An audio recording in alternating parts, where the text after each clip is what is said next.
Right. మళ్ళీ వస్తాం sir. మనతోటి సప్తగిరి ప్రసాద్ గారు ఉన్నారు, తెలుగుదేశం పార్టీ సీనియర్ నాయకులు, రాష్ట్ర అధికార ప్రతినిధి. ప్రసాద్ గారు గుడ్ ఈవినింగ్ అండి. ప్రసాద్ గారు సార్ గుడ్ ఈవినింగ్ సార్.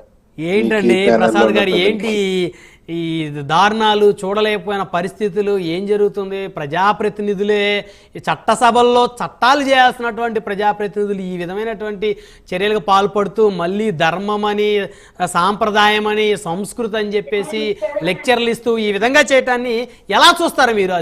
ఎందుకంటే ఇది కళ్ళకి కనపడింది. గతంలో కొంతమంది నాయకులు చేసింది ఆ ఆరోపణలు పెద్ద ఎత్తున కనపడతా ఉన్నాయి. వారి భర్తలు వివాంట్ జస్టిస్ అని చెప్పేసి ఢిల్లీలో కూడా ధర్నాలు చేశారు. సరే, అదొక ఎపిసోడ్ అయితే ఇప్పుడు ఇదొక ఎపిసోడ్. మళ్ళీ రేపేం వినాల్సి వస్తుందో, ఎల్లుండేం చూడాల్సి వస్తుందో అని నిజంగా ప్రజలందరూ కూడా ఒక రకమైనటువంటి చీత్కరింపుకి గురవుతున్న పరిస్థితి అయితే చాలా స్పష్టంగా కనపడుతుందో వైకాపా నేతల ప్రజల ద్వారా. సార్, ముందుగా ప్యానెల్ లో ఉన్న పెద్దలందరికీ నా హృదయపూర్వక నమస్కారాలు. గత 2-3 రోజులుగా టీవీ సీరియల్ చూడడం మానేసినారు జనాలు. టోటల్ గా దువాడ సీరియల్సే చూస్తున్నారు. దువాడ గారితో ఉన్నటువంటి ఆ మహిళ ఏమో పాట పాడింది నిన్న, చూసేకి నిప్పురవ్వలాగా ఉంటాడు నా స్వామి అని. ఈయన గురించి చూసేకి నిప్పురవ్వలాగా ఉంటాడంటే ఈయన. వాళ్ళ భార్య ఏమో వచ్చి రారా దమ్ముంటే బయటికి అని పిలుస్తారు. దువాడ శ్రీనివాసరావు గారి భార్య రారా దమ్ముంటే బయటికి అంటే ఈయన దాముకుంటాడు. అంతకు ముందేమో 1 సంవత్సరం క్రితము అచ్చెన్నాయుడు గారిని నేను చంపేస్తాను, నరికేస్తానని బండబూతులు అసలు టీవీలో చెప్పలేని విధంగా ఆయన మాట్లాడింది. అంతకుముందు పవన్ కళ్యాణ్ గారిని, ఆయన వ్యక్తిగత జీవితాన్ని పచ్చి బూతులతో మాట్లాడినాడు. కాలం ఎక్కడికి పోలేదు. ఈరోజు అల్వా దొరికినాడు. సోషల్ మీడియా పలహారం అయిపోయింది. ఎక్కడ చూసినా ఏ ఛానల్ ఓపెన్ చేసినా, ఒక ఛానల్ తప్పించి ఫేస్బుక్ ఆన్ చేసినా, ట్విట్టర్ ఆన్ చేసినా, యూట్యూబ్ ఆన్ చేసినా, ఏది ఆన్ చేసినా దువ్వాడ శ్రీనివాసరావు రంకు భాగవతాలు బయటపడతాను. పైగా బరి తెగించి ఒక మాట్లాడతాడు ఆయన. దీని వెనకాల అచ్చెన్నాయుడు గారు ఉన్నారు. సిగ్గున ఉండాలి దువ్వాడ శ్రీనివాసరావు. నీ కుటుంబం వీధిలోకి వచ్చి నీ భార్య, నీ కూతురు బండబూతులు తిట్టి నువ్వు రారా బయటికి దమ్ము ఉంటే అని చెప్పి పిలిస్తే నువ్వు దాంకునేసి ఇంట్లో తలుపేసుకుని, పైగా పెద్ద వీరుడు మాదిరి వచ్చి ఆడదాన్ని కొట్టేదాన్ని పెద్ద కట్టి ఎత్తుకొని ఎరగొడతాడు. ఒక ఆడబిడ్డ పైన కొట్టడానికి పెద్ద కట్టె, అది రాడ్డు ఏదో కనిపిస్తుంది టీవీ, ఎత్తుకొని దాన్ని కుట్టి కొని వాళ్ళ మీద కనబోతున్నాడు, కిందకి వేసి కొడతా ఉన్నాడు. ఆడవాళ్ళ పైన నీ ప్రతాపం చూపిస్తావు. కనీసం నేను అడిగేది ఏంటంటే మారల్ వాల్యూస్, ఎథిక్స్ ఏమని ఏడ్చిందని నీకేనాడు? జగన్మోహన్ రెడ్డి పార్టీలో మొత్తం 1 by 1 ఇటువంటి రంకు భాగవతాలన్నీ బయటపడుతుంది. నిన్న విజయసాయి రెడ్డి గారి సీరియల్ అది అటు ముగిసిన వెంటనే అది ముగిసిందా లేకపోతే ఏమైంది? అక్కడ పులి స్టాపా, క్వశ్చన్ మార్క్ అది జరుగుతా ఉంది. ఢిల్లీ పోవటాలు, ధర్నాలు చేయడాలు, అదొక సీరియల్. ఇప్పుడు టీవీలు తీసుకుంటే ఇప్పుడు చాలా సీరియల్స్ వస్తాయి కదా. సీరియల్ నడవట్లేదు, సీరియల్ రేటింగ్ పడిపోయింది, పూర్తిగా దెబ్బతినింది. ఇప్పుడు దువాడ సీరియల్ ఒకటి స్టార్ట్ అయింది, రేపు ఇంకొక సీరియల్ స్టార్ట్ అవుతుంది. 1 by 1 వస్తుంది. అల్టిమేట్ గా నేను ఒకటి చెప్తాను, జగన్మోహన్ రెడ్డి పార్టీ కార్యాలయానికి టూలెట్ బోర్డు పడుతుంది. లీడర్లు కూడా ఒక 1 by 1 జారుకుంటున్నారు. ఈ పార్టీకి స్ట్రక్చర్ లేదు, ఒక విధి లేదు, ఒక విధానం లేదు. ఒకరేమో ఫోన్ చేసి అరగంట రమ్మంటాడు, ఇంకొక నాయకుడేమో ఫోన్ చేసి గంటరా, నా మాట విను, నీకే మంచిది, బాగుంటుంది, నువ్వు వచ్చే అంటాడు. ఎవరు ఆయన మహిళకు ఫోన్ చేసి ఒక గంట వచ్చేసి నువ్వు ఏం కాదు, నేనున్నాను కదా, నీకే మంచిది అంటాడు అవంతి శ్రీనివాస్. ఆయన ఇంకొక ఎంపీ దరిద్రుడు గోరెడ్ల మాధవ్, అతనైతే ఇంకా దరిద్రం.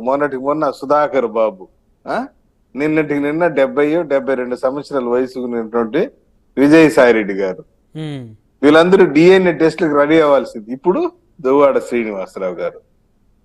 పైగా మీరు చేసిన ఎదవ పనులకి అచ్చెన్నాయుడు గారిని బదనాం చేస్తారు, మమ్మల్ని బదనాం చేస్తారు. మీరు చేసి ఎదవ పనులు మాకేం సంబంధం?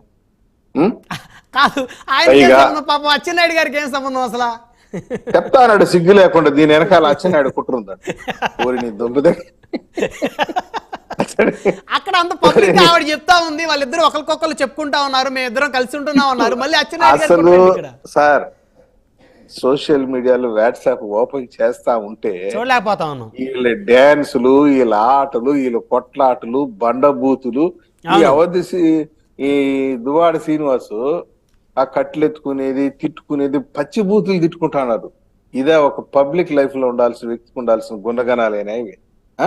పైగా ఇవన్నీ ఈ విధంగా ఉంటే ఆయన స్పీచ్ మనమేమి, మన మతమేమి, ఏకప్రతివతను, మన శ్రీరామచంద్రులాగా ఉండాలి, ఇవంతా చూస్తా ఉంటే నాకు ఏమనిపించిందంటే చిన్నజీయర్ స్వామి ఏదైనా ఉపన్యాసం ఏమైనా చెప్తా ఉన్నాడు ఏమో అనిపించింది నాకు. చేసేవని ఇట్లాంటి పనికి మాలిన పనులు చేస్తా. జనం నవ్వుకుంటాను. పోనీ నువ్వు చేసే ఎదవ పనులు మీ నాయకుడన్నా స్పందించాలన్నా వద్దా? ఇటువంటి ఎదవలను పక్కన అవును. పెట్టుకుంటే పార్టీ ఏమవుతుందని చెప్పి ఆయన స్పందించాలన్నా వద్దా? ఆయన లేదు, స్పందించే పరిస్థితి లేదు. ఇంకా చాలా ఉన్నాయి సార్, ఇవన్నీ కూడా బయటకు రానటువంటివి చాలా ఉన్నాయి. ఇప్పుడు ఇవన్నీ బయటకు వచ్చినాయి. ఎన్ని ఉంటాయి, సుమారు ఎన్ని ఉండొచ్చు అంటే మీ మీ ఎక్స్పెక్టేషన్స్, మీ అంచనాలు?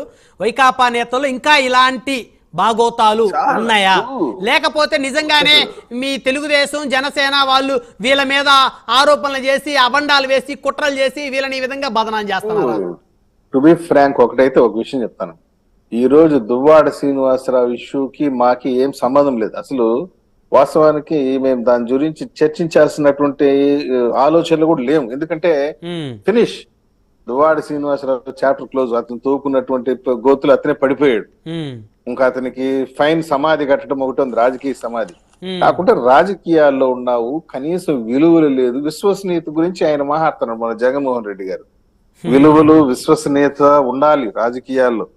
క్యారెక్టర్ అనేది ఒకసారి పోతే మళ్ళీ రాదంట. ఇప్పుడు మీ ఎమ్మెల్సీ ఈ విధంగా ఎంత బరిదెగించి వాళ్ళ బారు వచ్చి రారా బయటికి రారా దమ్ముంటే అంటే ఏం అరుస్తా ఉంది. ఈయనేమో తలుపులు వేసుకుని పోయి ఇంట్లో దాముకుంటున్నాడు. ఆమె ఏమో ఏమంటుంది, ఆమె ప్రెస్ మీట్ బయట ఆమె సుప్రీంకోర్టు తీర్పుకి ఆమె పెద్ద న్యాయ కోవిదురాలు మాదిరి మాట్లాడుతా ఉంది. ఆమె ఆయన విడాకులు తీసుకోలేదట, ఏమే విడాకులు తీసుకోలేదట. మేమిద్దరు ఒక భయంకరమైన డైలాగ్ ఒకటి చెప్పించారు ఆమె. దువ్వాడ శ్రీనివాసరావు ఫ్రెండ్ అంట, గైడ్ అంట, ఫిలాసఫర్ అంట. ఓరి చిన్నజీయర్ స్వామి అని కూడా చెప్పలేదు నాకు కర్మగారి. ఇటువంటి దరిద్రం కుటుంబం. ఫ్రెండు, గైడు, ఫిలాసఫరు, ప్రొఫెసరు, ఊరిని దొబ్బ ఈయన. నవ్వు వస్తుంది వీళ్ళు దరిద్రపు గుట్టి ఎదవలు పనులు చేస్తుంటే. ఆయన విజయసాయి రెడ్డి గారు గోష్ట్ అయితే పగవాడి కూడా రాకు, నెత్తి నూరు గుట్టు మీడియా వాళ్ళు తిడతా ఉన్నాడు. మీడియా వాళ్ళు చేసిన కుట్ర అనేసి. నాయన నువ్వు చేసిన పాపాలన్నీ పండి ఈరోజు ఈదులోకి వచ్చేసి ఇంత దరిద్రపు గుట్టే పనుల్లో నువ్వు దొరికిపోయి సోషల్ మీడియాకి నువ్వు పలహారం అయిపోయినావు. ఈ దువ్వాడ శ్రీనివాసరావు ఈయన పలహారం అయిపోయినాడు. మొత్తం వైసీపీ పార్టీకి ఈ విధంగా ప్యాకప్ స్టేజ్కి వచ్చేసింది. ఏం చేయలేనటువంటి దిక్కుతోచని పరిస్థితులు ఉన్నారు. ఇటువంటి వాళ్ళకి ఎమ్మెల్సీ ఇచ్చాడంటే ఆయన ఎంత గొప్ప నాయకుడు ఆయన ఆలోచించాలి. ఒకడేమో దళితుని చంపి తీసుకొచ్చి ఇంటికాడ పార్సల్ చేసిన ఏమో పక్కన పెట్టుకుంటావు. పైగా ఇంకో జోక్ చెప్తాను చూడండి. దువ్వాడ శ్రీనివాసరావు గారికి ఎమ్మెల్యే టికెట్ ఇస్తూ ప్రచార సభలో మాట్లాడుతున్నాడు జగన్మోహన్ రెడ్డి గారు. శ్రీనివాసు చాలా మంచివాడు, ఉత్తముడు, నోట్లో ఏలు పెడితే కొరకలేనోడు, ఇన్ని రకాలుగా ఆయన పొగుడుతాడు. ఎమ్మెల్యే టికెట్ ఇచ్చి మన టెక్కలి సభలో గెలిపించండి, ఎప్పుడు ఒకరినే గెలిపించొద్దండి, ఈయన గురించి టెక్కలి ప్రజలు ఒకసారి ఆలోచించి మంచి చేయండి, మీ అందరికి మంచి చేస్తాడు అని ఆయన స్పీచ్ మొన్న ఎలక్షన్ సభలో. ఈ రోజు కూతురు ఏమంటుంది, నాకి మా అమ్మకి నువ్వు న్యాయం చేయలేనుడి, నువ్వు ప్రజలకి ఏం న్యాయం చేస్తావు అని చెప్పి కూతురు నిలదీస్తాను. నేను ఒకటి అంటాను, పొలిటికల్ లైఫ్ లోకి వచ్చేసిన తర్వాత పర్సనల్ లైఫ్ అంటూ ఉండదు సార్. అవును, మన ఊరికే ఉపన్యాసం చెప్పొచ్చా, నా వ్యక్తిగత జీవితం నేనేం చేసుకుంటే నీకేమి, నేను ఎట్లా పోతే నీకేమని చెప్పి మాట్లాడుకోవచ్చు. బట్ పబ్లిక్ లైఫ్ లోకి వచ్చేసిన తర్వాత మన యొక్క ఎవరి స్టెప్ చాలా కేర్ఫుల్ గా ఉండాలి, చాలా జాగ్రత్తగా ఉండాలి. పబ్లిక్ గమనిస్తుంది. నువ్వు ఇష్టపడినా ఇష్టపడకపోయినా public will give its mandate నువ్వు చేసే ప్రతి పనికి. ఈరోజు మొత్తం ఇన్ఫ్లుయెన్స్ అంతా కూడా వైసీపీ పార్టీ మీద పడింది. ఏది ఇటువంటి వాళ్ళకి ఎమ్మెల్సీ టికెట్లు ఇచ్చారు, ఇటువంటి వారిని పక్కన పెట్టుకుంటున్నాడు అనేసి ప్రజలు చర్చించుకుంటూ అసహించుకునేటువంటి పరిస్థితి. నేనేమనుకున్నానంటే ఈ పార్టీ సాయంత్రానికి సస్పెండ్ చేసి ఉంటాడు ఏమనుకున్నా.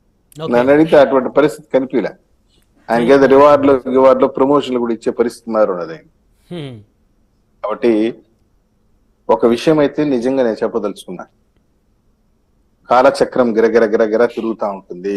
దువాడ శ్రీనివాసరావు గుర్తుపెట్టుకో.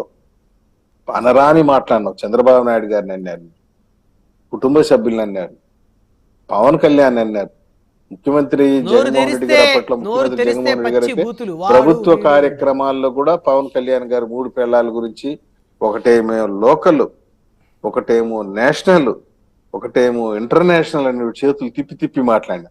ఈరోజు ఏమైంది నీ పార్టీ పరిస్థితి చూడు. కుడితిలో పడ్డ ఎలుకలు మాదిరి కుట్టుకుంటున్నారు ఒక్కొక్కరు గిలగిల.